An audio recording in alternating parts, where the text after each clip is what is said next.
Muy buenas noches a todos.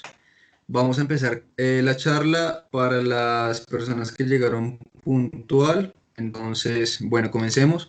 Es importante mencionar y destacar que es un abordaje del sangrado en el embarazo de acuerdo a casos clínicos, más no es revisión de tema.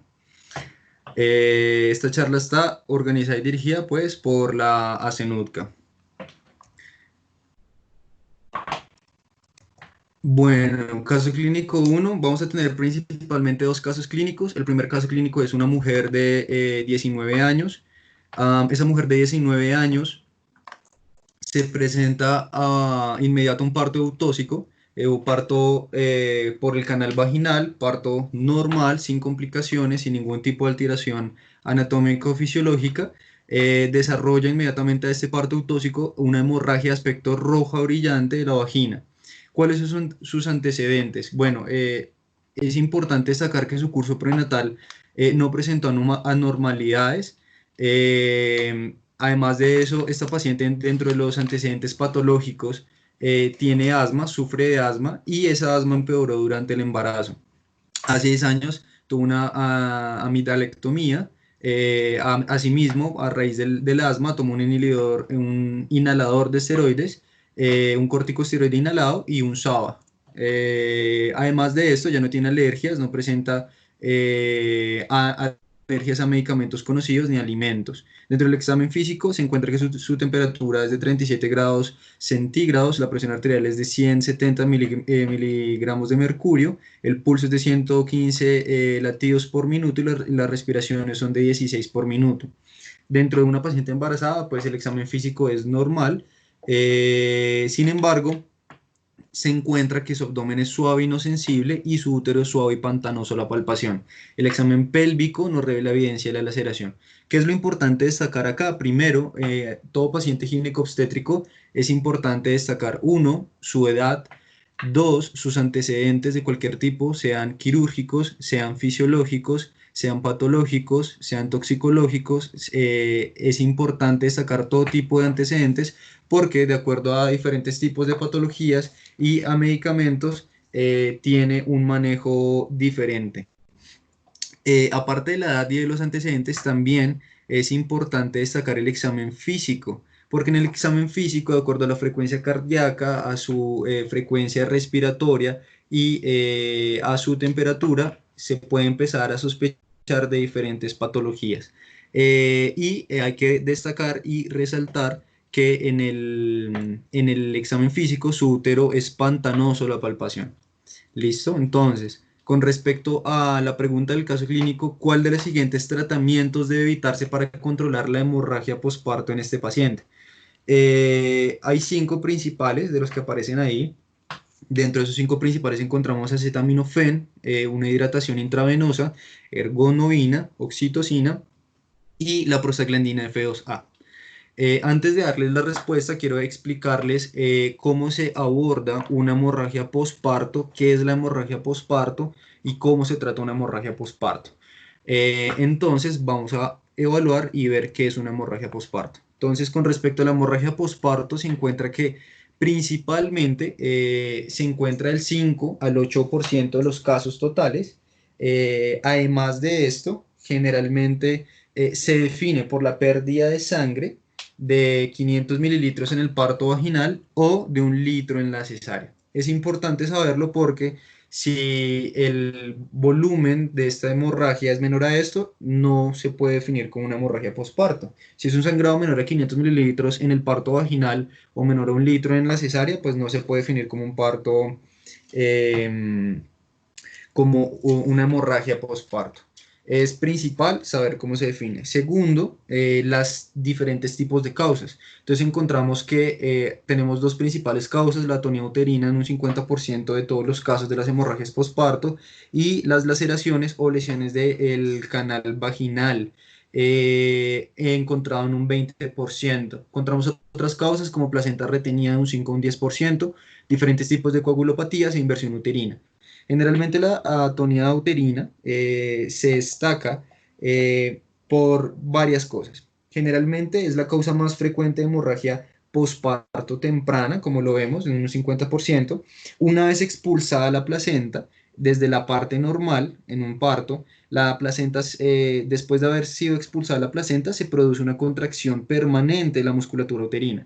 ¿Esto qué nos dice? Que es un mecanismo fisiológico de regulación para que aquellos vasos que se lesionaron durante el parto haya una contracción o una apresión de esos vasos sanguinolentos, que lo que nos ayuda es que al haber una vasoconstricción no permita que siga habiendo una hemorragia. Eso es de lo normal, pero es de lo anormal, la fisiopatología de la atonía uterina es que si este miometrio no se contrae, se dificulta la constricción vascular y la formación local de trombos sanguíneos. Entonces, generalmente la fisiopatología normal de esto es que no hay una adecuada contracción uterina y los vasos uterinos siguen sangrando de forma anómala.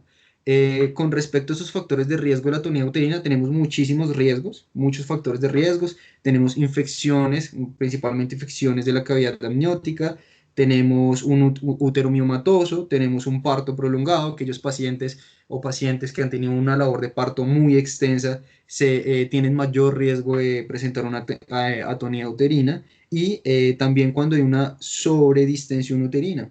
Generalmente esta sobredistensión uterina es característica del embarazo múltiple y de la macrosomía fetal. Esta macrosomía fetal es la misma acumulación de líquido en la cavidad amniótica.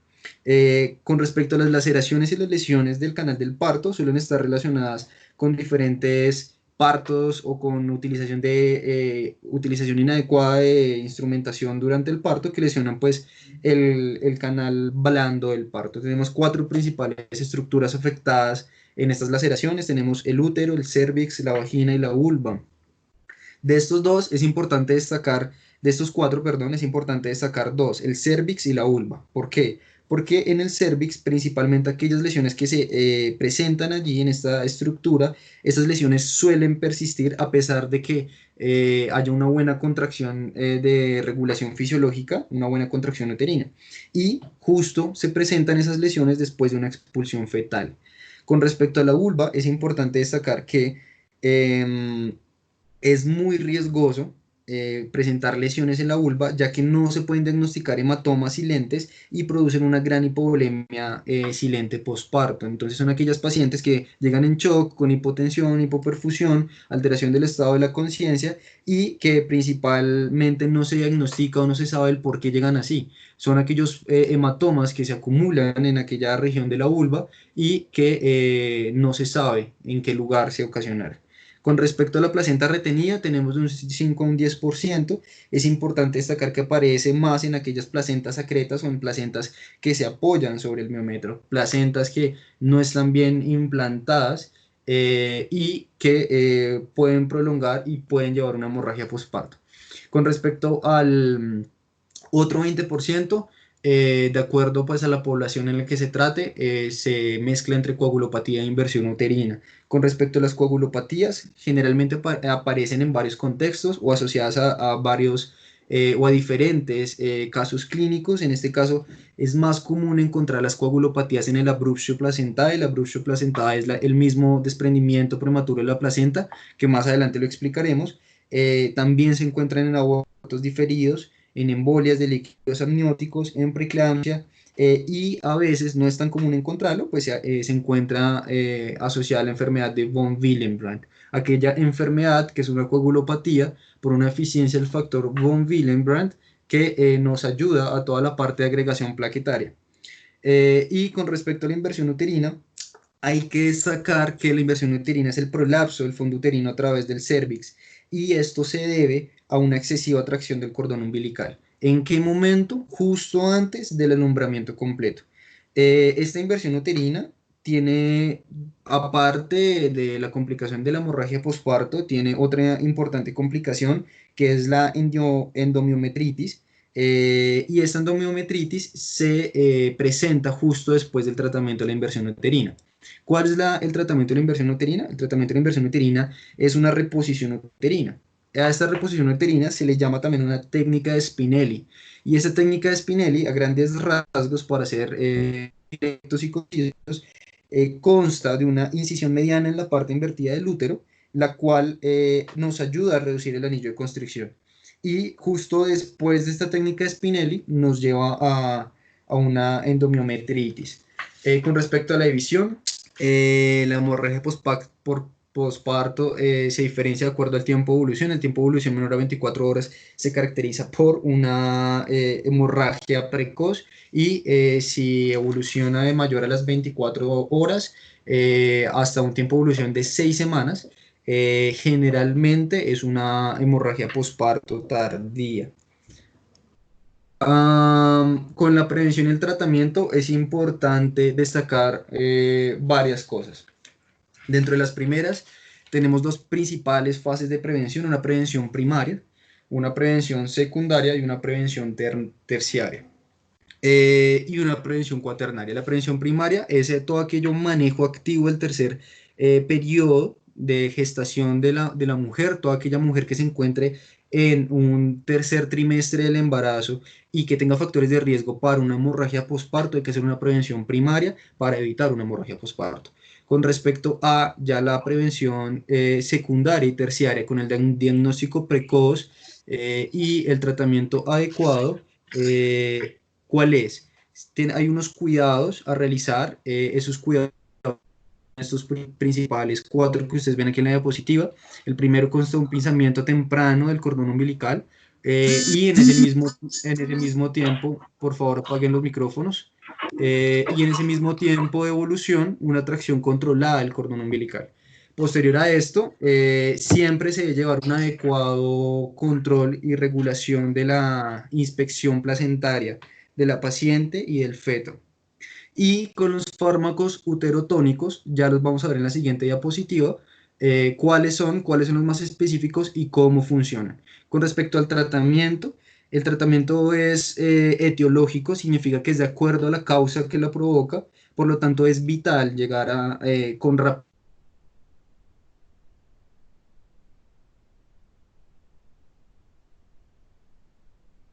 El consiste principalmente en actuar rápido y de forma sistemática. Y tenemos unas medidas generales, como las ven acá, que primero consta de si tenemos una paciente con una hemorragia, hay que reponer líquido sí o sí, hay que vía intravenosa, un control de la diuresis, evaluar la función renal dentro de ese control de la diuresis.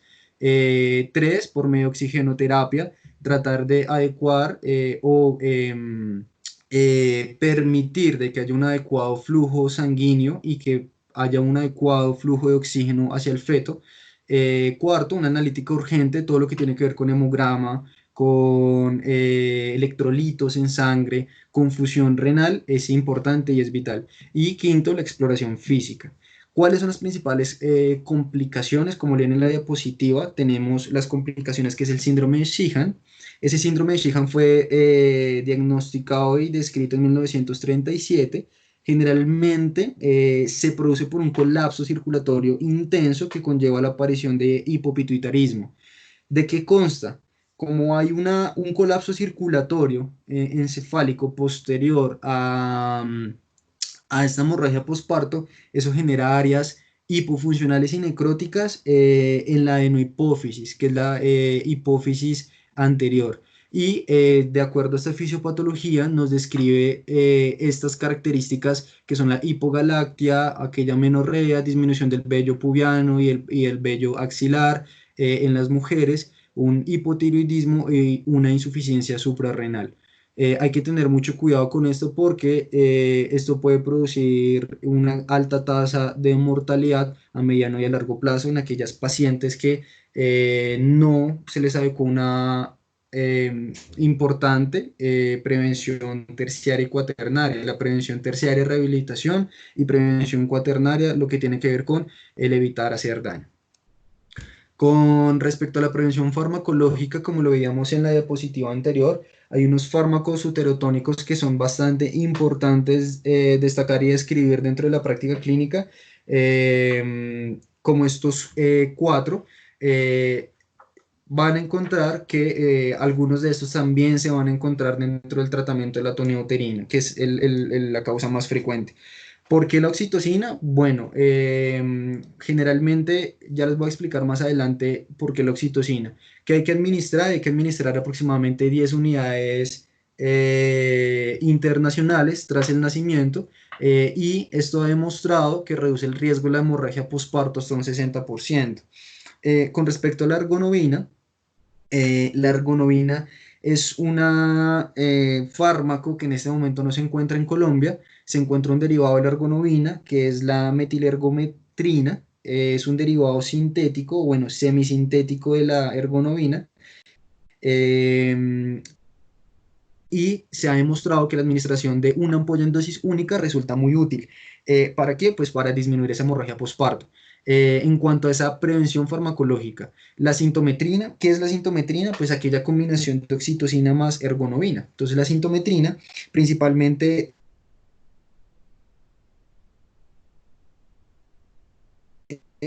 suele porque presenta más efectos adversos.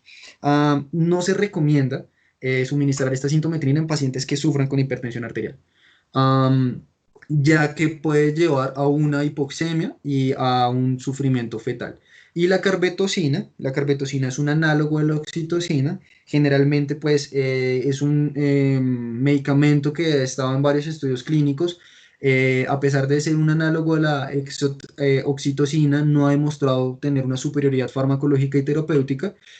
Sin embargo, pues a diferencia de la oxitocina, tiene a tener un efecto farmacológico por varias horas, un poco más prolongado y a dosis única. Es la principal diferencia con la oxitocina. Sin embargo, pues a pesar de que todavía no se ha demostrado que sea superior a la oxitocina, no se puede recomendar para su uso sistemático. Con respecto al tratamiento de la tonía uterina, es importante destacar cuatro pasos. Primero, un masaje uterino. Segundo, un taponamiento uterino. Tercero, un tratamiento quirúrgico, que eso va de acuerdo a la ligadura, si son de los vasos uterinos, si es de la arteria ilíaca interna, y si a largo plazo no funciona, más que a largo plazo no funcionan los dos tratamientos quirúrgicos anteriores, o si en aquellos pacientes que se considera mejor utilizar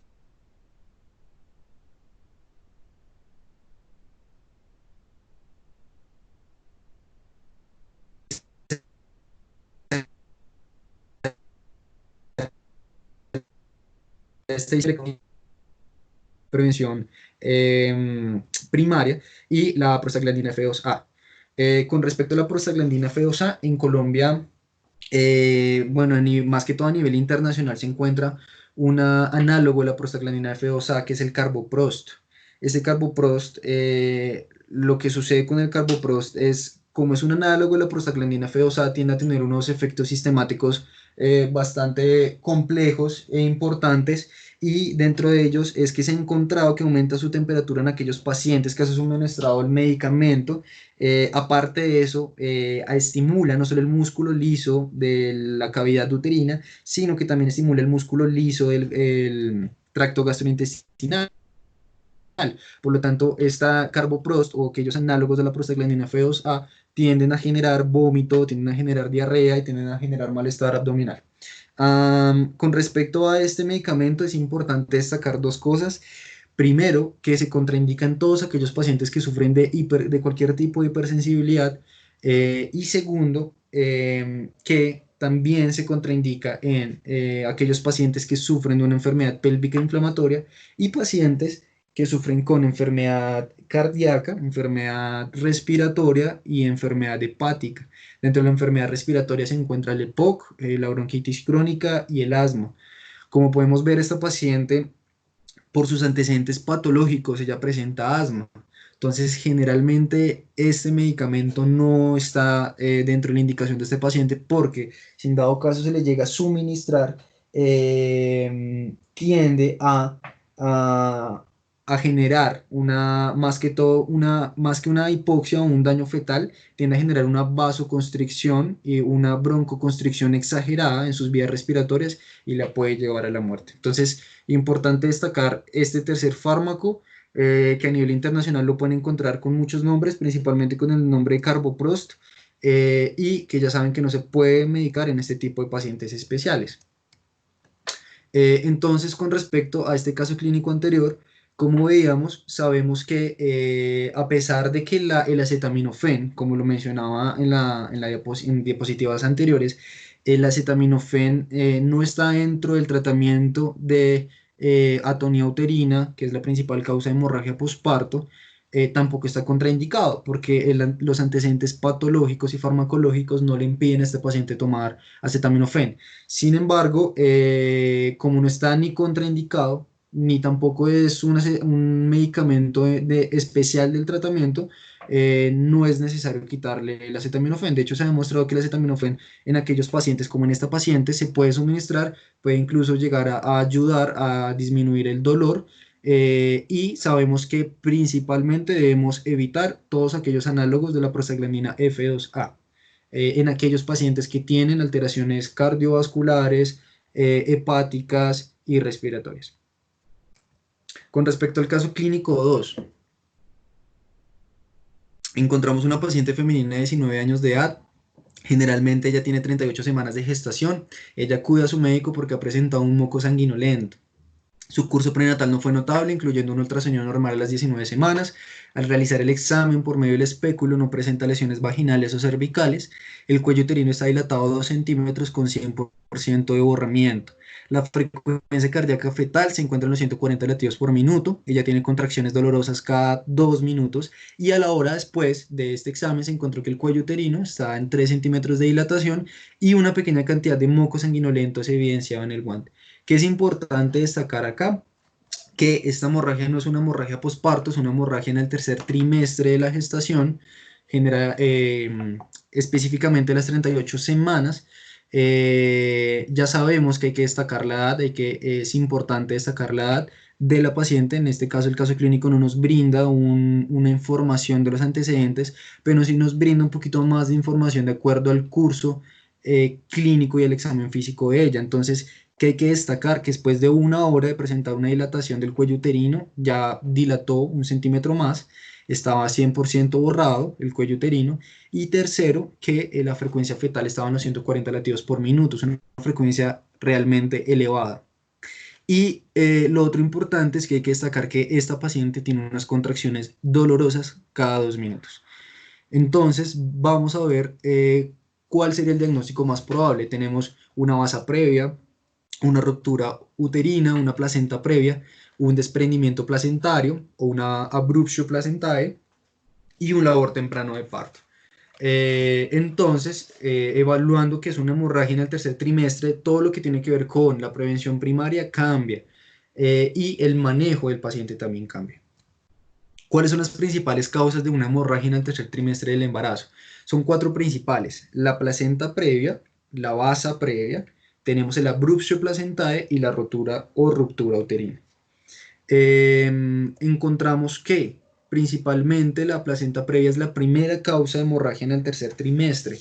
Y es importante la epidemiología porque nos dice a nosotros con qué frecuencia se encuentran aquellas causas etiológicas de la hemorragia en el tercer trimestre.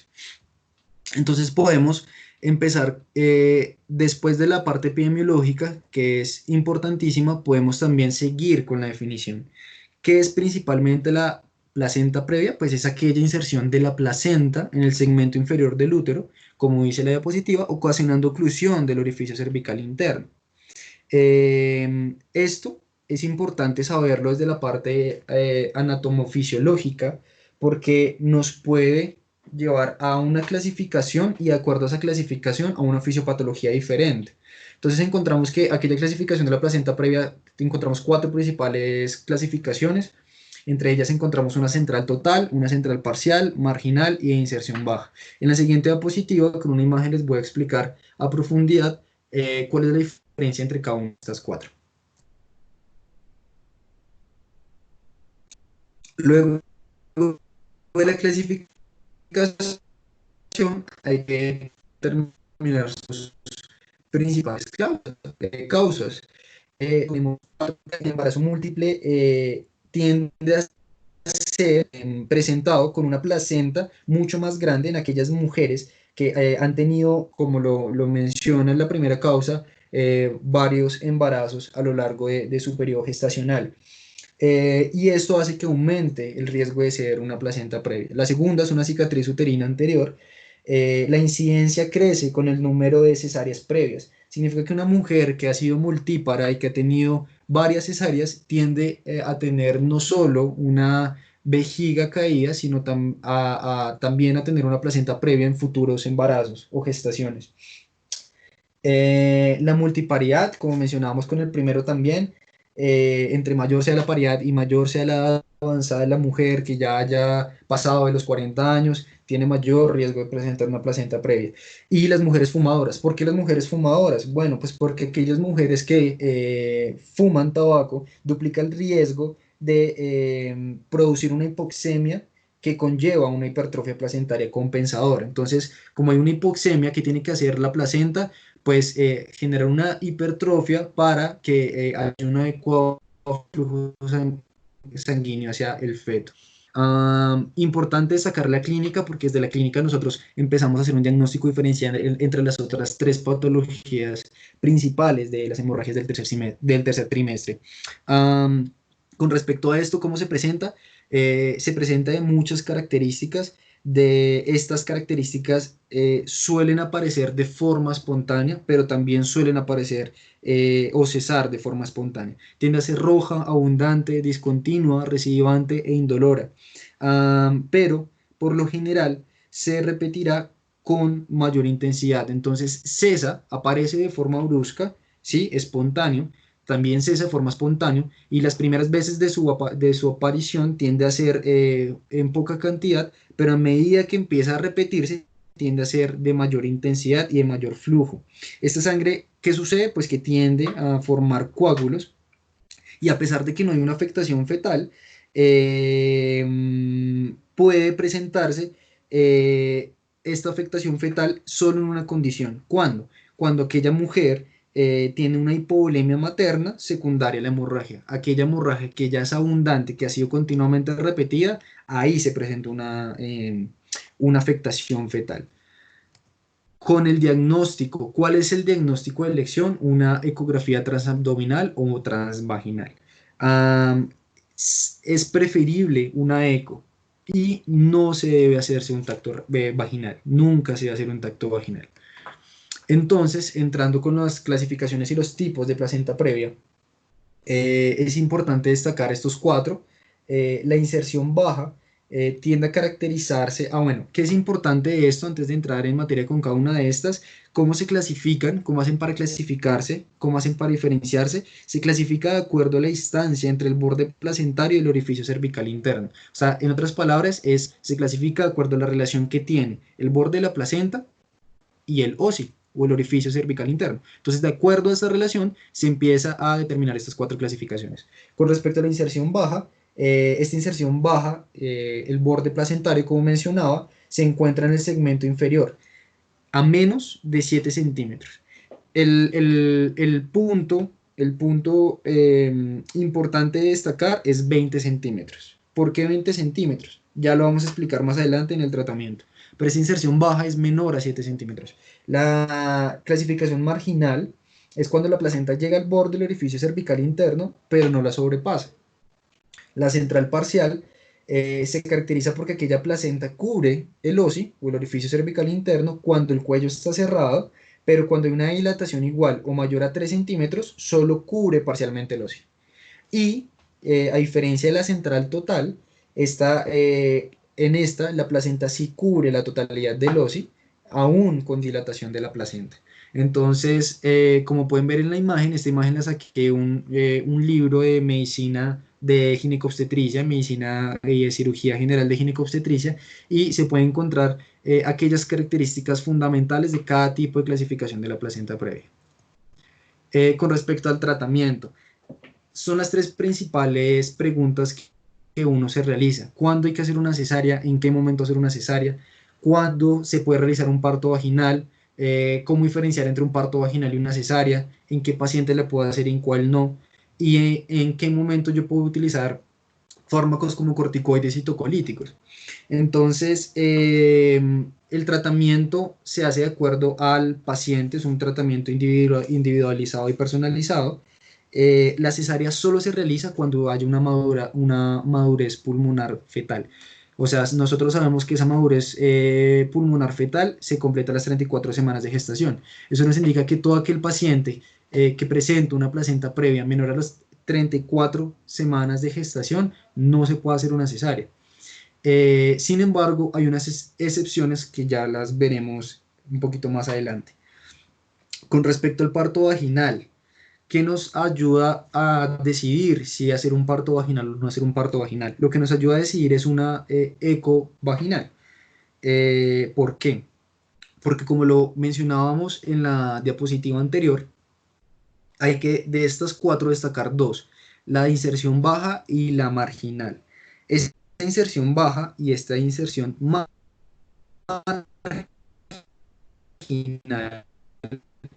ecovaginal. Y esa ecovaginal, si en la ecovaginal se presenta que la placenta se encuentra mayor a 20 milímetros del orificio cervical interno, generalmente nosotros encontramos que se puede ofrecer un parto vaginal con altas probabilidades de éxito. Sin embargo, entre menor sea la diferencia entre la relación de la placenta y el orificio cervical interno, nos dice a nosotros que es más probable una cesárea que un parto vaginal por la probabilidad de éxito del parto vaginal. Entonces, ¿qué es lo segundo que nos debe quedar de esto? Que para diagnosticar o para tratar un parto vaginal adecuado hay que hacer una eco vaginal entre una placenta de inserción baja y marginal para saber cuál es la probabilidad de éxito en el futuro corto con la paciente. Y si ustedes me dicen, bueno, si nosotros sabemos que la cesárea no se puede hacer menor a 34 semanas, ¿qué hacemos con aquellos pacientes que tienen un feto pretérmino, que tienen una inducción de parto pretérmino? ¿Qué hacemos con ese tipo de pacientes? Bueno, hay que tener una actitud espectadora. ¿Qué significa? Que hay que estar monitorizando a aquella paciente, que hay que ingresar a aquella mujer y hay que suministrarle corticoides. Como está en pretérmino y sus pulmones no se han madurado, se suministran los corticoides para que haya una madurez pulmonar, eh, por lo menos en el transcurso del tiempo necesario y se sigue observando. Si en dado caso esta paciente pretérmino tiene contracciones y el sangrado no es importante, se pueden administrar tocolíticos. Solo en este tipo de paciente, cuando ya se haya suministrado corticoides y el sangrado no sea importante y no sea abundante. Sin embargo, si tenemos todo lo contrario, si es una paciente pretérmino que se le suministran corticoides y aparte de eso sigue presentando una hemorragia abundante o hay signos de sufrimiento fetal o shock, hay que hacerle cesárea. ¿Para qué? Porque a pesar de que el niño no tenga una maduración pulmonar y hay un sufrimiento fetal o una hemorragia abundante, estamos jugando con la vida de los dos pacientes, de la madre y del feto, o del chiquitín. Entonces, en este caso, lo mejor que podemos hacer es, no hay madurez pulmonar, no respondió ante los corticoides, hacerle una cesárea urgente. La segunda causa más frecuente es el abruptio placentae. El abruptio placentae, como es la segunda causa más frecuente de una hemorragia en el tercer trimestre, se puede, a pesar de que es característica del tercer trimestre, se puede evidenciar desde de la semana 20 de gestación. Y como dice aquí en la definición, es aquel desprendimiento prematuro de la placenta, que puede ser total, puede ser parcial o puede ser justo al borde placentario. Con respecto a la etiología, tenemos muchas causas, con lo que las más importantes y las más frecuentes, dentro de ellas encontramos la vida, como lo vimos en la anterior, ocurre en aquellas con mayor frecuencia que en las multíparas que en las nulíparas. La edad es más habitual en mujeres que están terminando su tercera década de vida y conllevando su cuarta década de vida. La enfermedad vascular tiende a llevarse una gran asociación y relación con la preeclampsia en aquellas, especialmente en aquellas pacientes con enfermedades vasculorrenales, con hipertensión renal, hipertensión arterial, aparte de eso, con otras comorbilidades como insuficiencia hepática posterior a un daño renal y a un daño sistémico.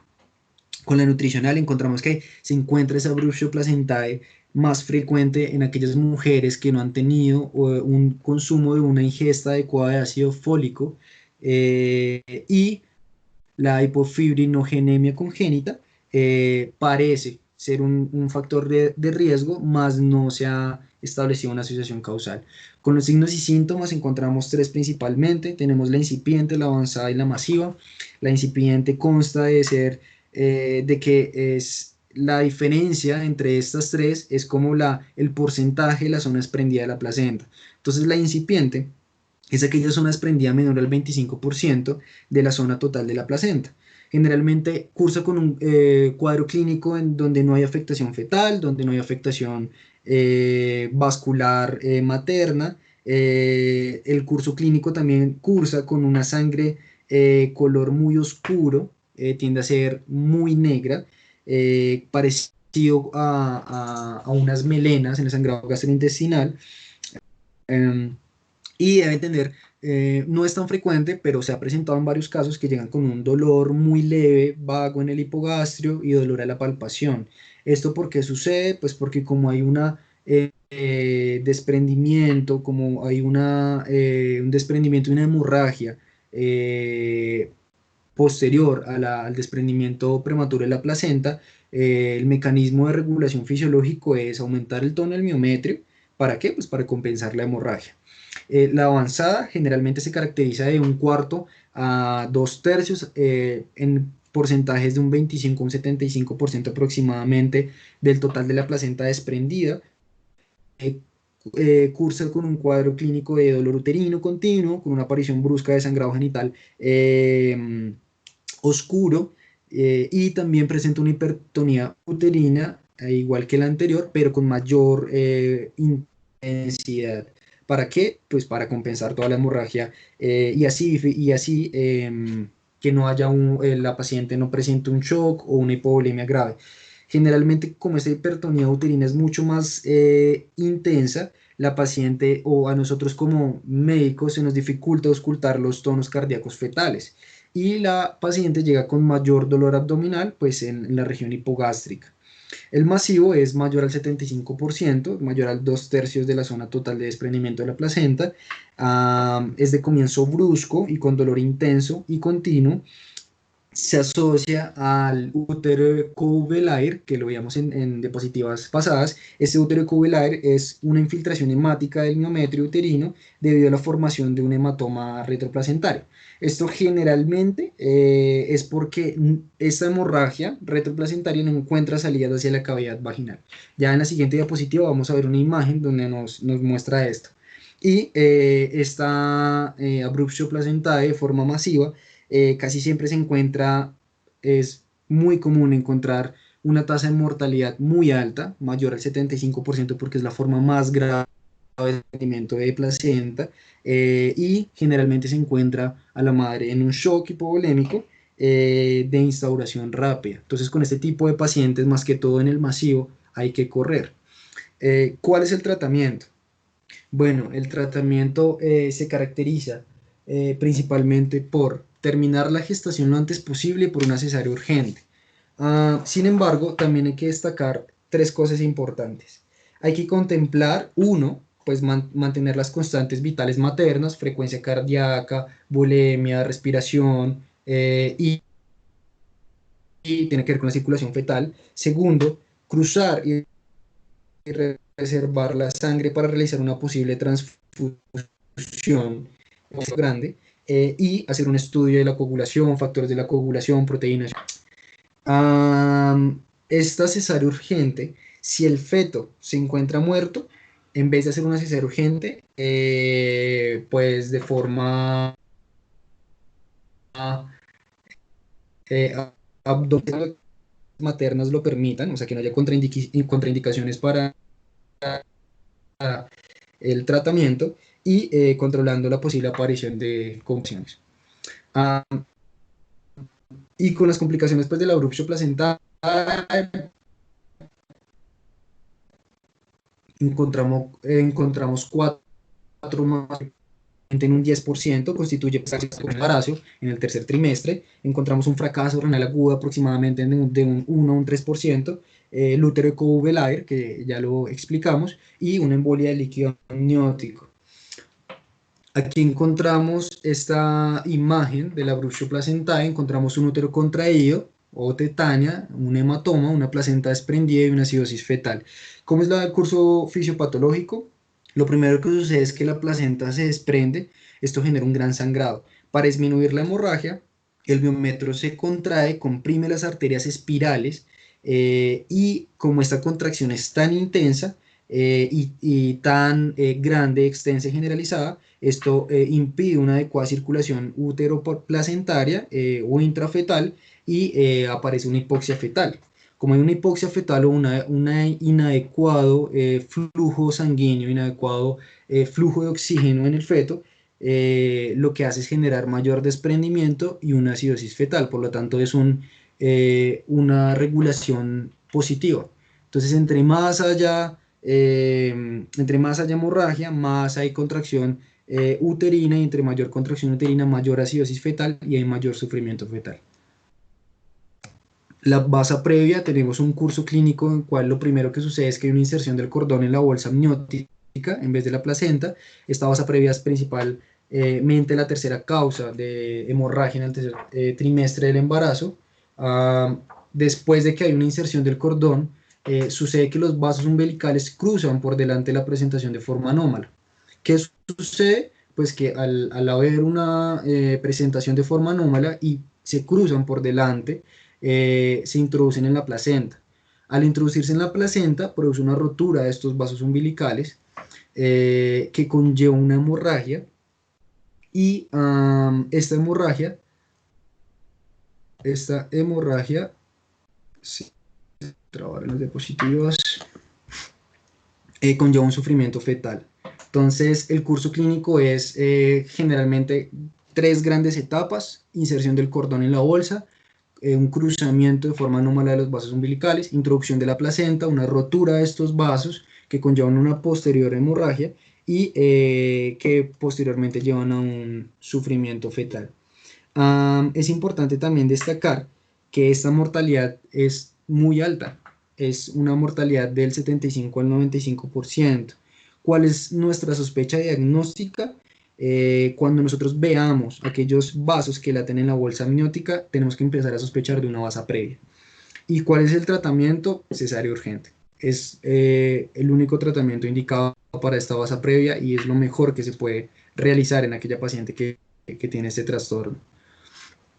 Y para finalizar, la rotura uterina, tenemos que la causa más frecuente es una descisencia de una cicatriz de cesárea previa. Sin embargo, hemos encontrado también que hay otras causas, las cuales son cicatrices uterinas previas a otras cirugías, como la miomectomía. Su presentación es de forma muy brusca, con una aparición de una hemorragia vaginal.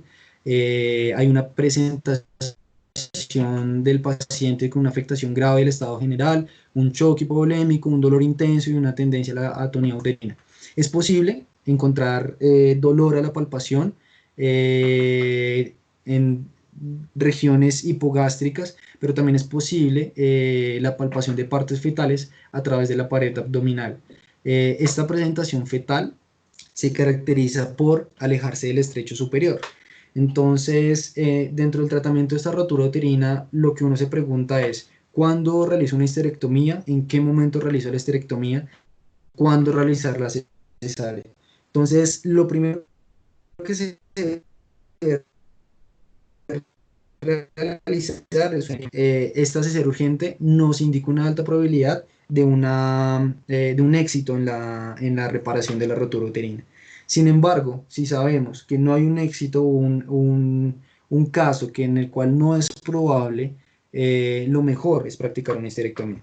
Entonces, como podemos ver en esta imagen, encontramos los diferentes 4 tipos de causas de la hemorragia en el tercer trimestre, con cada una de sus características clínicas desde el comienzo, en el sangrado, en el estado general materno, en el estado fetal, si hay sufrimiento o no hay sufrimiento fetal, y si hay sufrimiento fetal, de qué tipo, el dolor, el tono uterino, y encontramos también en esta las asociaciones de cada una de ellas. Entonces, con respecto a las asociaciones a las comorbilidades, aquellas otras patologías que las ocasionan y las originan, al diagnóstico, cuál es el diagnóstico de elección y cómo se debe realizar, y el tratamiento.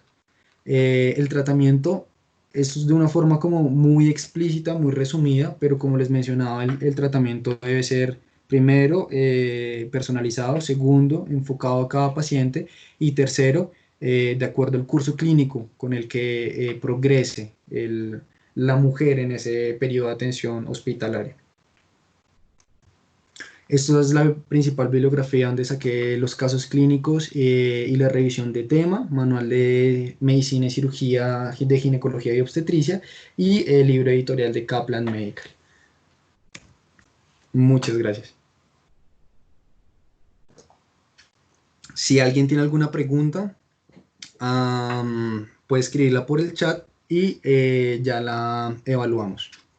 Nos pueden seguir en nuestras páginas de redes sociales, en Instagram, en Facebook. Y esta semana estaremos con todo el módulo de ginecobstetricia. Mañana seguiremos con módulo de preeclampsia.